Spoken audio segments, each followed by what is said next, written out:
jabto miday diidaana way jabtaa taageeraha halkaa iiga muuqdo taas waa inta labaad dumar iyo ragbo wasaamantiin salaan kadib soomaalidiisa sharaxaysay buu ka mid yahay shuceyb jaamac aadan meeshuu ku dhashay buuna ka rabaa doorasho madaxweyne inuu ka noqdo wuu noo goglada soomaalidu dhaqan bay leedahay dhaqanku waxaa weeye qofkii kuu goglada inaad ajiibto ajiibidaan ajiibnayn annagaa isaga mahadcelinayno inta kasoo qayb gashana waa u mahadcelinayaa waxaan codsanayaa taageero buuxda inaad siisaan aniguna waa taageera magacaygu waa axmed maxamuud magan wasalaamantiin hadalkana waa muxuu ahaa inaan ku dheeraada ma rabo dad badan baa sugaayo kusoo dhawaana dadweynow taageerada madaxweyne doonaha shuceyb jaamac aadan runtii waxaan ugu hambalyeynayaa musharaxa geesinimada uu isku soo taagay xilka isagoo oo runtii ah shaksi qurba joog ah kuna nool waddanka America runtii inuu dalkiisa iyo dadkiisa wax u qabto isagoo oo runtii muddo badan ku joogay yacni inuu dareen inuu dalkiisa wax ugu qabto laakiin uu maanta uu waqtigu u saamaxay inuu isku soo sharaxo xilka madaxweynaha maamulka galmudug runtii aad baan ugu faraxsanahay anagu xisbi ahaan haddaan ahay xisbiga dhalinyarada dimuqraadiga DPS aad baan usoo dhaweynaynaa musharax madaxweyne shuceyb jaamac aadan waxaan leenahay ilaahay ah kugu garab galo waxaan anagu ka codsanaynaa xisbiga haddaan nahay xisbiga DPS ama dhalinyarada Soomaaliyeed oo ku hadlaya magacooda waxaan ka codsanaynaa hadduu ilaahay xilkiisa ku guuleysto anaguna waa u duceynaynaa inuu dhalinyarada Soomaaliyeed ay dhibaatadu meel walba ku haysato hadday noqoto tahriibka hadday noqoto xabsiyada hadday noqoto dalkii Soomaaliyeed hadday noqoto qurbaha intaba inuu wax u qabto maanta dalku waxa way udubkoodu waxa way dhalinyarada Soomaaliyeed maanta haddaan dhibaatada haysta laga saarin dalku ma hagaagayo cidda dalka iskale waa dhalinyarada cidda dalka u taagan waa dhalinyarada waxaan kula dardaarmayaa shuceyb jaamac aadan idinkuna aan idinka codsanaya inaad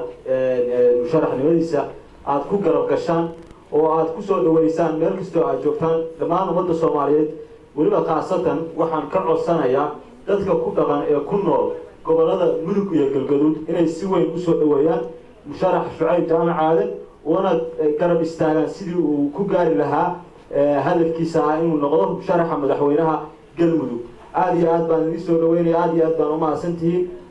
rabaad iyo saddexaad waxaan aad iyo aad ugu mahadcelinayaa uguna duceynayaa musharax shuceyb jaamac aadan waa mahadsantihiin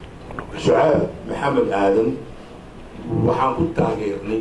musharaxnimada gobolada dhexe iyadoo aan fiirinay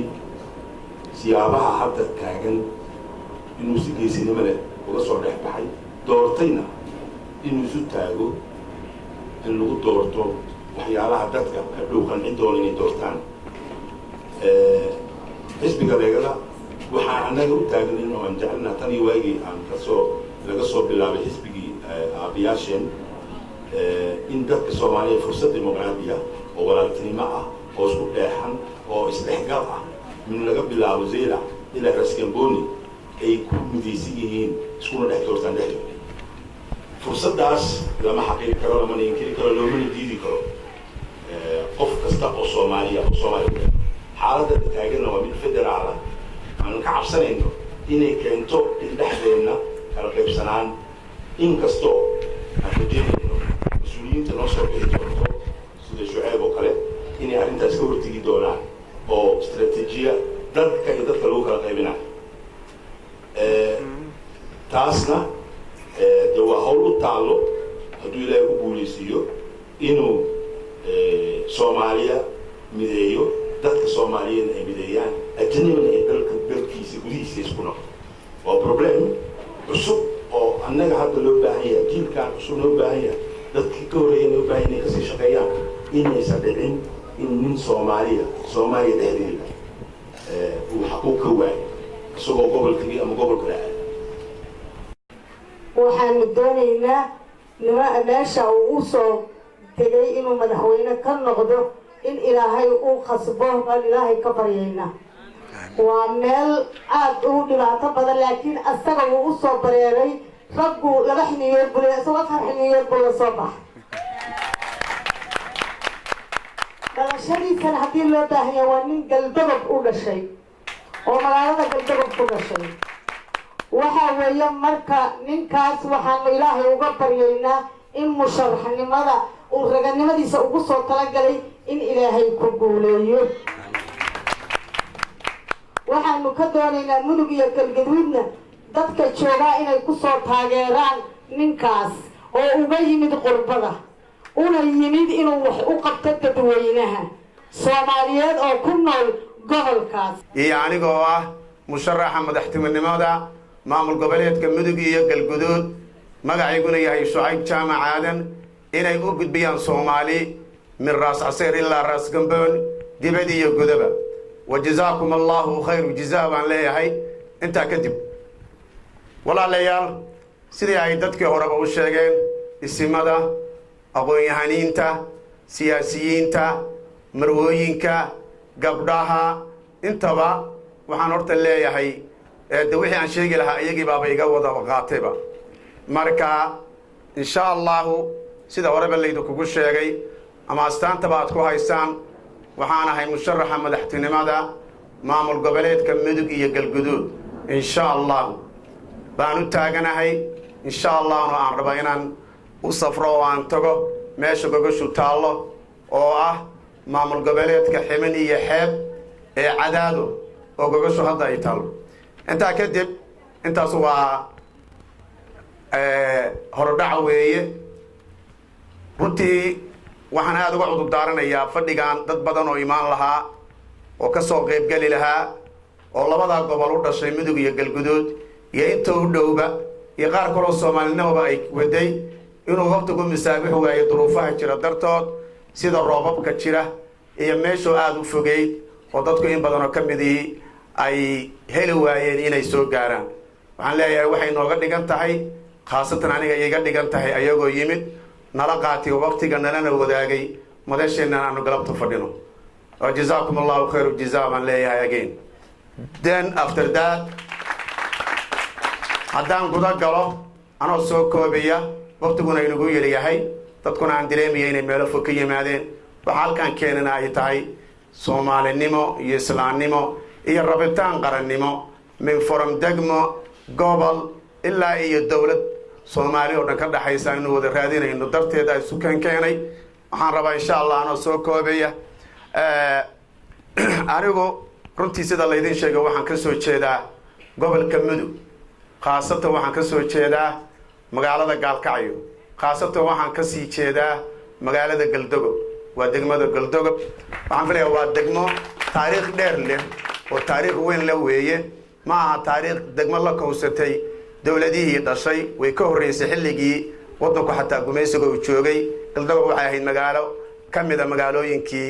ay hayeen dawladihii shisheeye sida Talyaaniga oo kale district of galdogob baa la dhihi jiray